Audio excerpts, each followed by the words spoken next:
व्यास जी लिखते हैं कि हमारी आपकी स्थिति कैसी है? बोले हम दुख को ही सुख मानने वाले लोग हैं। पढ़ने में किसको मजा आता है? पढ़ने में यदि सुख मिलता तो हर गांव में 5-7 IAS PCS होते। पढ़ने में सुख है नहीं, बड़ा कष्ट है। लेकिन उसी सुख को हमने, उसी दुख को हमने सुख मान लिया। नौकरी करने में किसको मजा आता है?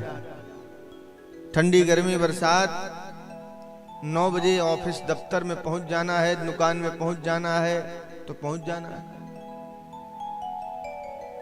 नौकरी करने में सुख किसी को नहीं मिलता है, लेकिन उसको हमने सुख मान लिया। जीव मां के गर्भ से लेकर मृत्यु की शैया तक दुख का ही अनुभव करता है, लेकिन उसी दुख को वो सुख मान लेता है। तो मां उसका सबसे प्रबल कारण यह है कि जीव जहां सुख है वहां खोजता नहीं।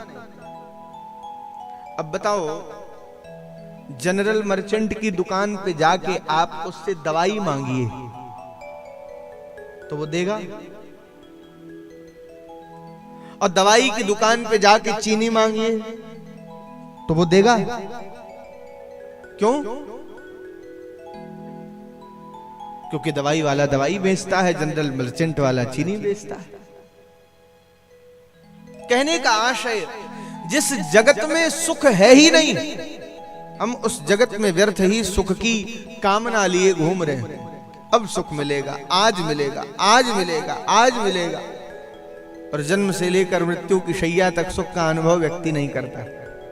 हमको आपको लगता जरूर है कि अंबानी, अडानी, टाटा बड़े खुश होंगे, लेकिन नजदीक से जब देखा जाए तो पता चलता है कि बहुत कष्ट है इनको। प्रत्येक व्यक्ति को लगता है कि फलाने बड़े सुखी होंगे, लेकिन ऐसा है नहीं। क्यों? क्योंकि संसार में सुख है ही नहीं। तो सुख है कहां? बोले सुख तो साक्षात राम है, सुख तो साक्षात कृष्ण है। क्योंकि जो आनंद सिंधु सुख राशि, सीकरते त्रये लोक सुपासी, सो सुख धाम राम सनामा,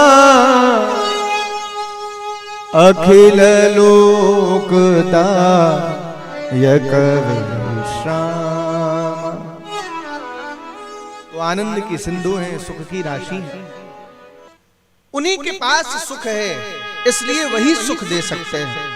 अब हमसे कोई मांगे 500 रुपया दो, तो हमारी जेब में होगा तभी तो दे पाएंगे। हमारी जेब में खुद ही नहीं है तो हम देंगे कहां से? तो वो साक्षात सुख की राशि है, आनंद का सिंधु है, इसलिए वही सुख प्राप्त होगा।